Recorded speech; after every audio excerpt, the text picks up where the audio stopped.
Welcome to Legal 123s with ByrdAdatto. Legal issues simplified through real client stories and real-world experiences. Creating simplicity in 3, 2, 1. Welcome back to another episode of Legal 123s with ByrdAdatto. I'm your host, ByrdAdatto, with my co-host, Michael Byrd. As business attorneys for healthcare practices, we meet a lot of interesting people and learn their amazing stories. Brad, this season's theme is the business of medicine today. Gone are the days of Grandpa's medical practice. No, we're not talking about you, Grandpa. With paper charts and old school treatments, we will confront the business and healthcare issues faced by the modern medical practice. Well, Michael, I'm really excited. For those in TV land, notice there's someone sitting here. One of our newest partner at ByrdAdatto will be joining us today.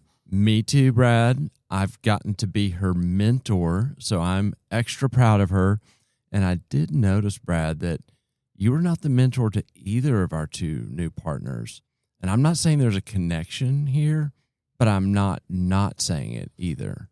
Well, I did mentor that guy who's a series regular and our CFO, Jay Rayero, so I guess I did okay with that one.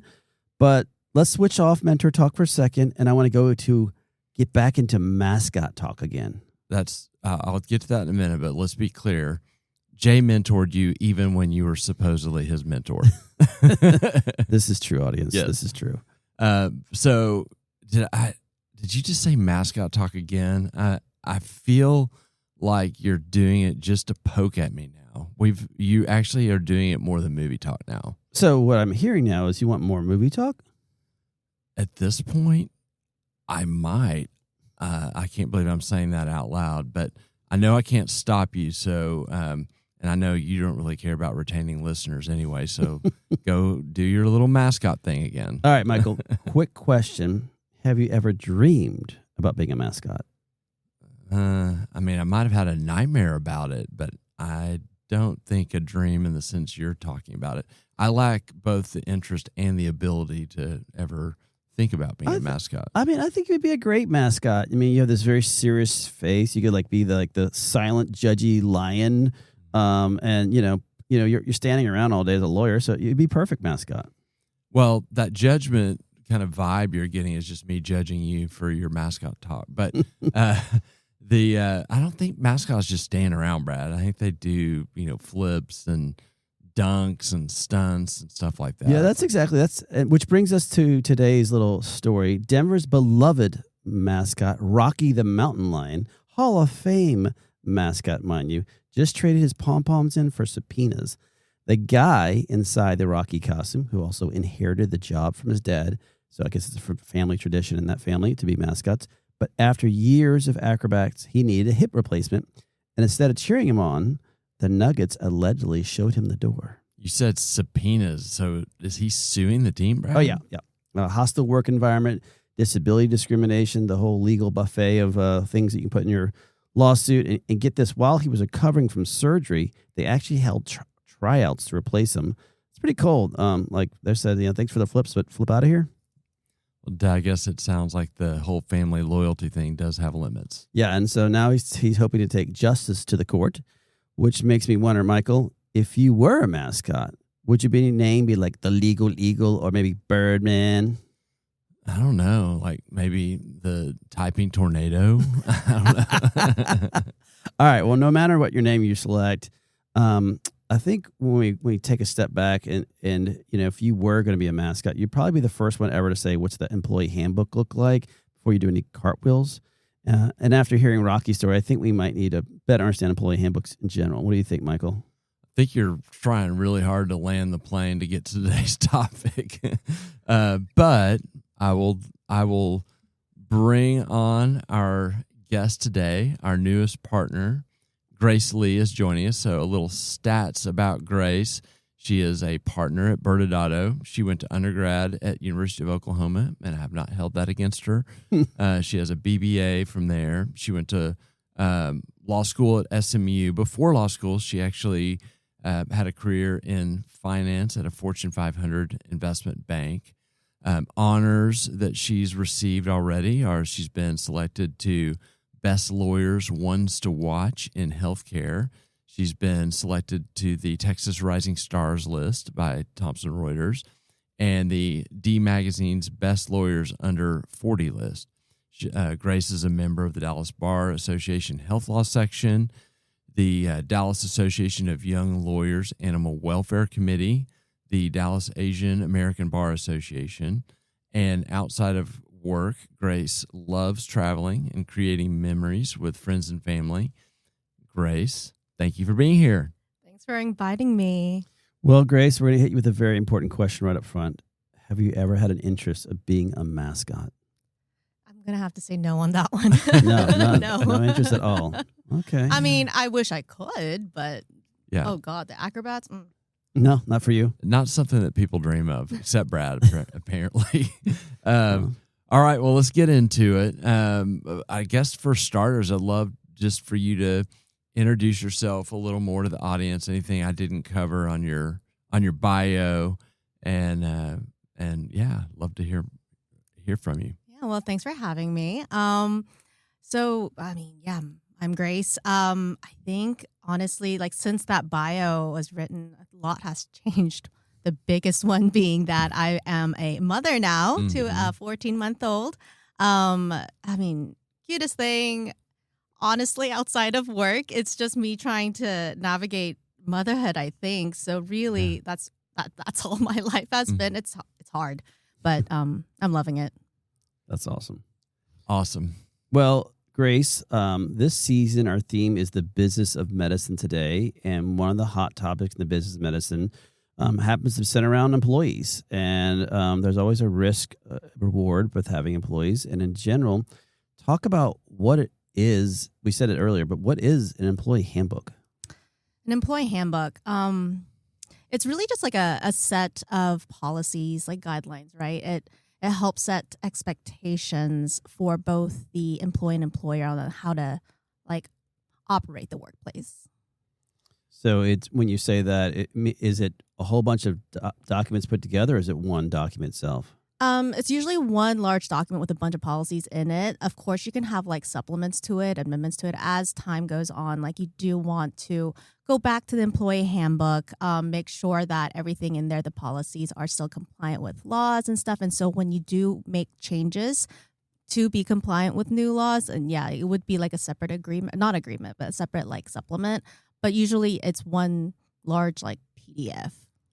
At what point when a practice, when they start having employees, do you recommend that they consider adopting a handbook? Oh, at the very beginning, it sets the tone for everybody. Like I said before, like expectations, right? It really helps set the tone for the employees, like knowing what to expect. Like, I mean, these policies we're talking about, it's with regards to like leave, PTO, conduct, there's like maybe drug and abuse, alcohol, like all the different things that we as people encounter at the workplace that a handbook would have. Yeah, talk a little bit. Let's talk a little bit about one in particular. You talked about leave or PTO, and that can get super confusing, right? Because you hear of people that have PTO or they have vacation and sick leave. You have sometimes states and even local governments that dictate amount of sick leave you have to give. So talk about kind of the thinking that goes into, creating those expectations on what leave would look like. So yeah, that's a great question. With leave and like PTO, sick leave, federal, state, county, city, they all have their own sets of like laws and regulations, rules. With regards to even like, say, upon separation of employment, like do employees get to keep their unpaid accrued, say, sick leave or PTO? That is something that a lot of times laws will speak on. And if they have to get paid out, then employers have to know that ahead of time and pay them out. Other things, depending on the number of employees that you have, trigger certain laws as well. And so that's also something you'd want to consider. Well, on the very first day when someone walks in, do you actually show them the employee handbook, or you just kind of hide it in the back? You want to show them the employee handbook because it has so many things that employees actually do wonder about. Say, for example, like technology or like social media, like what are the parameters, like what can they do, what can they post about like the practice, about like their patients, like before and after pictures. All of those things are in the employee handbook, so it's a great onboarding tool. Yeah. So point being is that it's not something hidden on some shelf that no one knows about. Yeah, no. Actually, there should be a good employee handbook has like an acknowledgement at the end where the employees are like signing, saying like, yes, I have received this employee handbook, and yes, I have read it and understand it. I have asked all the questions I needed to ask, and then they sign off. So an employee handbook, is that going to also deal with like harassment, discrimination, workplace safety? Absolutely. So one of the most like common complaints from employees are like being treated unequally, right? With this unequal treatment claims. And a lot of times, one of the first lines of defense is an employee handbook. The employer then can go in and say, no, I didn't treat this employee unequally based on like a protected characteristic, say like based on their race or religion, gender, disability. No, but instead I did follow company policy per this employee handbook. There was a violation, right? And so per the policy, we followed the procedure. And so this, employment action, this like demotion or, whatever it may be, termination had occurred for that reason. So it sounds like just having the employee handbook is important, but then following your actual substance behind it is critical. Absolutely. Like with any document, form and substance, right? Yeah. So yeah, having an employee handbook, great first step. Second step is to follow it. And that's why the legal protections around employee handbooks works both ways. It protects employees, but it also protects the employers because now they know what they need to do per the policy. So Rocky the mountain lion, if he's listening, he's hoping they weren't following their policies. Right.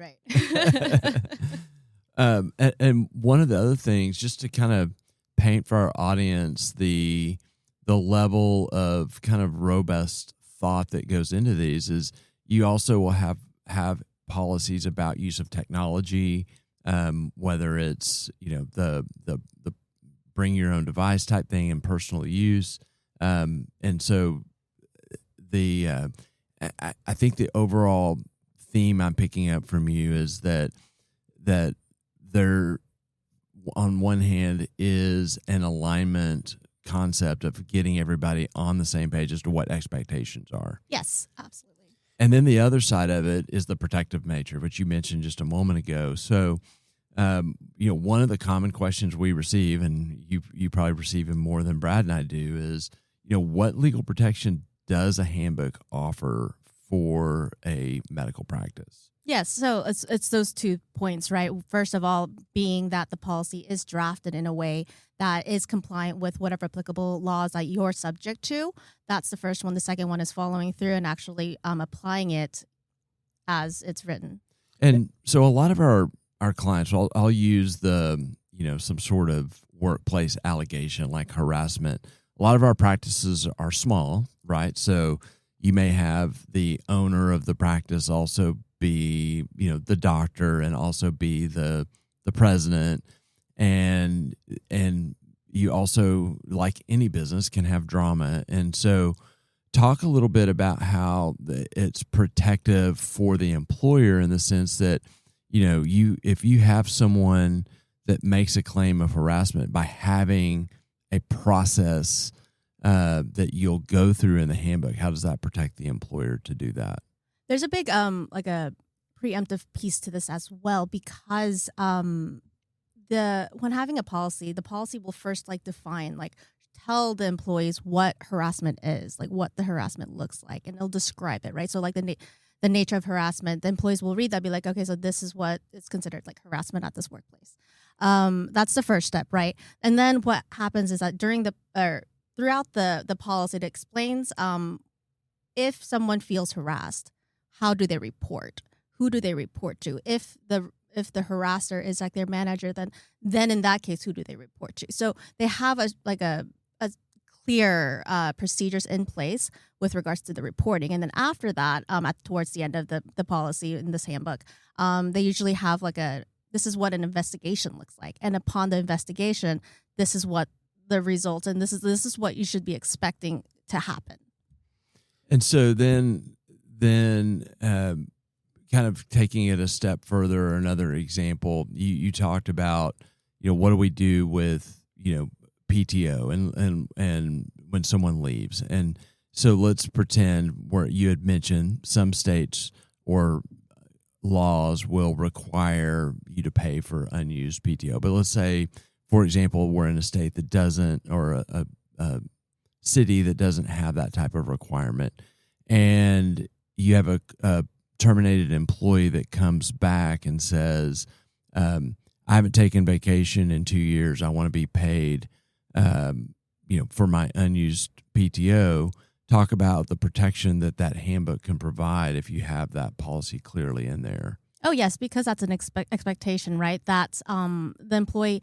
So so for that specific example, usually the PTO policy in that case would have a statement saying that any unused PTO will be forfeited upon termination. And with that is enough to be able to, push back on that employee and be like, per company policy, like, you knew this too, you signed off on this, you don't get this payout. Is it important, this is along the form and substance lines, that that historically the company actually follows the policy? So if they've been paying out PTO, even though their policy says they don't, is that create risk for them? That absolutely creates risk. Now you've created a pattern, and somebody could go in and be like, no, this is the actual policy, not what's written here, because no one follows this. This is what's happening. This is the pattern. This is the policy. And so that is definitely an argument that can be made by the employee. So if a policy doesn't always have to be written? The policy has to be. So there should be a written policy in place, and you should follow that written policy. If you go away from it and do something else, and then we have a risk. Then we have exposure. Brad has not been listening. I was asleep most of it. I was thinking about poor Rocky the mountain lion. All right, so I have a follow-up question. You said this earlier, and a lot of our audience members are in the medical world, having medical practice or med spas or wellness clinics. And are there anything, you said maybe before and after pictures, but are there other unique areas that a medical practice should be considering in their employee handbook? I would say confidentiality. That's a big one. So with our clients, we usually have a robust confidentiality section, making sure that the employees know, like, this, there's HIPAAs. I mean, there's patient confidential medical records information that has to maintain confidentiality. So that is very much spelled out. And on before and after pictures, what's your thoughts in a medical handbook about their staff taking pictures with their own phones versus using the cameras of the business? Yeah, that's also something that's spelled out in the policies as well. So technology, using like iPads, phones, like, don't use your own phones. These are medical records that need to be maintained within the internal system of the practice. What would be the concern? So if someone's listening right now and they don't have an employee handbook, what kind of exposure do they have? I mean, the exposure would be the legal risks, the legal exposures. Yeah. So the not having a written policy, a written employee handbook in place makes it so that a lot of the managers, like disciplinary actions or whatever they might do, is based on a subjective, inconsistent, maybe personal standard, right? And so, like, if you don't have that consistency across the board with all of employees based on this written policy, then that just, employee can come in and be like, hey, you know what, like, this person wasn't disciplined for this action, but why am I being disciplined? Is it because of my protected class? And so once again, we're going back into lawsuits, discrimination claims. If someone has an employee handbook and they haven't looked at it in a couple of years, what would you recommend they do? I would definitely recommend them to come to us and have us review them. I mean, with laws, they're being constantly updated, right? There's constant bills getting out there, getting passed. And so maybe just like even an annual review of your employee handbook would be great. Yeah. And so those who don't have one, it's not the end of the world, but maybe they should probably get with an attorney and get one. Absolutely. Yeah.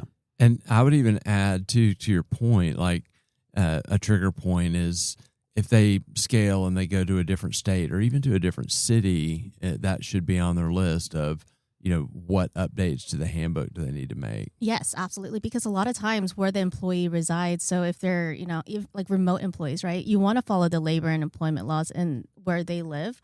And so when, our clients scale and like expand to the other states, we have addendums that we add to their employee handbook specific to those employees in those states. I'm just having flashbacks to COVID where we were learning of people allowing their employees to work from states all over the country and not appreciating the risk they were taking. Right. Speaking of work from home, then, if you do allow your employees to work from home, is that something that should be in the employee handbook, and what does that look like? It would be a work from home policy, making sure that, what is expected when an employee is working from home. So whatever that you think of, as an employer, you would want to have. It's all about expectations. Yeah. Can you, for our audience who's now curious, because maybe they do have people working from home, what are like top 2 or 3 things to think about inside of that policy? Going back to like confidentiality, there's a lot of proprietary information. Like if you have like a laptop, right? For example, so if you are, in a house with other people and you have your laptop out and there's confidential information on the screen, maybe like having that workplace policy or work from home policy saying, hey, like anytime you leave the room or something, please turn your screen off or something along those lines, just to protect information. And if someone's working for home and they're, we didn't get into exempt versus non-exempt, but do those people still have to log in? And if they're, how does that work if they're working from home? Can they just log in whenever they want if they're non-exempt? If they're non-exempt, do they log in whenever they want? Yeah. It would be the same as if they were working in the office. So if they have a clock in, clock out system, then it would be the same thing. Okay. So they can't 3 o'clock in the morning get up and start working and then call it a day at 6 a.m. No, they would have to do it during business hours. Okay. Yeah, I just don't know these things. So I'm learning. I want to shift back to kind of what this actually looks like for a practice to add a handbook. And I'm asking this because of what we see commonly happen is as a mistake, is they have a handbook and, sometimes they get these from the internet and they don't even know what's in it. And it becomes kind of a checklist, and they do present it to their team when they get hired, and they get them to sign off. But talk about what are some best practices that a business can do in the onboarding process and training process to kind of bring to life the handbook for an employee. Oh, going through the most important parts. What the employer believes is the most important parts of the employee handbook, like going through that with them during the onboarding process. One of the things I've noticed when, reviewing employee handbooks, sometimes they'll have this like broad phrase saying like, employer will do this according to state law. And, that's great. Like on paper, it's fine, right? There's nothing wrong with it. But then in practice, like what does that actually mean? So in practice, and like say a supervisor would then have to go look for the state law, right? Or like go look for whichever local regulations, federal law that they believe that would be applicable in that situation. And it just gets really messy. And they might even be looking at old law, like, you don't know, right? So honestly, best practice, I think in this case would be to have like it spelled out what that state law may be for that situation in that policy, and then just revisit it every year and making sure that it's updated. What's your view, and this is maybe getting a little too technical, but we know we have a handbook and then new policies will come up or changes will come up. How do you recommend for our clients to do that? Do they amend the handbook each time, or can they just do kind of separate policies for whatever it is that they're adopting? Yeah, like a standalone document usually is enough. I wouldn't say you need to like do a whole amended and restated of like the employee handbook itself. It's just like, because like, yeah, there are updates to the law, but it's because employee handbook is so comprehensive, there's not going to be an update to every single policy every single time. So whichever policy is specifically needs being updated, then like that would have the standalone document. So the important part is not this idea of a handbook itself, but having a policy in writing. Right. And that the employees know about it. Yeah, oh, yes, please. Yes. And form and substance. Other than that, that's fine. Yeah. Do you have any more questions? The last question I had really was kind of revolving back to someone sitting here and now is panicking because they don't have an employee handbook. as far as the stages, and they're like, okay, I'm going to go hire a lawyer. Does it just happen overnight? Like, what's the typical process that someone's going to go through to go from zero to having something they can hand to their employees? Oh, yeah. So like whenever a client of ours, comes to me and asks for an employee handbook, one of the first things I'll do is just like jump on a call with them and try to kind of figure out like their overall sense of just like their operations. I'll ask a few questions. A lot of times, it's like, how many employees do you have? Because that is a big question. Sometimes laws don't get triggered if you don't have a certain number of employees.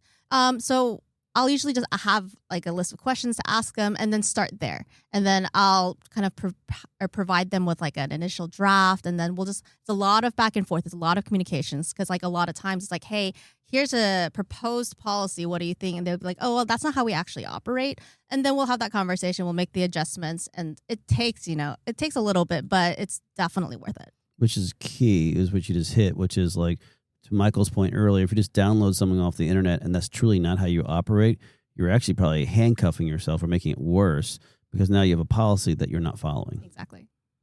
Well, time flew by, Grace. Thank you for joining us on the Legal 123s with ByrdAdatto. We're grateful for you and grateful that you're our partner now. We'll go to break, and Brad and I will come back with a few legal insights. Thank you. Thank you. Many business owners use legal counsel as a last resort rather than as a proactive tool that can further their success. Why?